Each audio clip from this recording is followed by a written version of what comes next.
कार्यक्रम आटोपून परत गावाकडे जात असताना दिंडोरी कृषी उत्पन्न बाजार समितीच्या परिसरात रात्री सुमारे 12 वाजण्याच्या सुमारास हा अपघात झाला।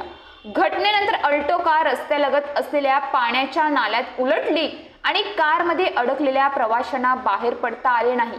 कारमध्ये पाणी भरल्यामुळे नाका व तोंडात पाणी गेल्याने श्वास घेता न आल्याने कारमधील 7ही जणांचा मृत्यू झाला अशी माहिती समोर आली आहे।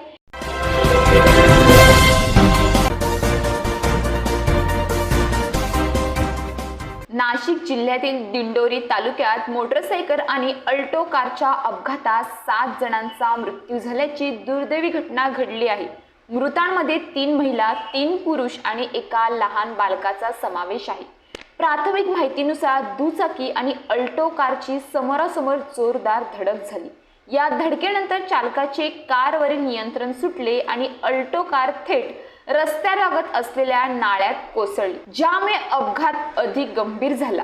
या अपघाताची नोंद दिंडोरी पोलीस ठाण्यात करण्यात आली असून पोलिसांकडून अधिक तपास सुरू आहे। या भीषण अपघातातील मृतांची यादी आता समोर आली आहे।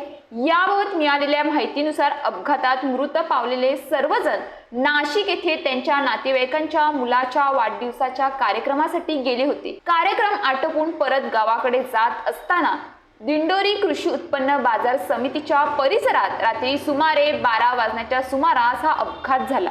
घटनेनंतर अल्टो कार रस्त्यालगत असलेल्या पाण्याच्या नाल्यात उलटली आणि कारमध्ये अडकलेल्या प्रवाशांना बाहेर पडता आले नाही।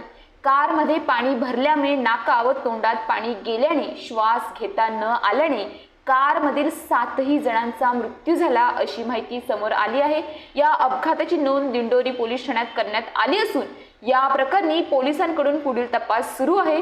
दिंडोरी तालुक्यात घडलेल्या भीषण अपघातात 7 जणांचा जागीच मृत्यू झाला असून 2 जण गंभीर जखमी आहेत। या अपघातात मोटरसायकलवरील 25 वर्षीय मंगेश कुरघडे आणि 18 वर्षीय अजय गोंद हे 2 जण गंभीर जखमी झाले असून त्यांच्यावर उपचार सुरू आहेत। दरम्यान दिंडोरी येथील अपघातावर खासदार भास्कर भंगरे यांनी गंभीर आरोप केलाय। बांधकाम विभागाच्या अधिकाऱ्यांच्या दुर्लक्षामुळेच हा अपघात झाल्याचे त्यांनी म्हटले आहे। बांधकाम विभागाच्या अधिकाऱ्यांवर अपघाताप्रकरणी गुन्हा दाखल करण्याची मागणी भास्कर भंगरे यांनी केली आहे।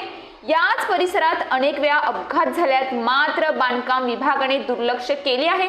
रस्ता चौपदरीकरण करण्याची नितीन गडकरी यांच्याकडे मागणी केली आहे, पण अद्याप त्याबाबत कुठलाही निर्णय नाही।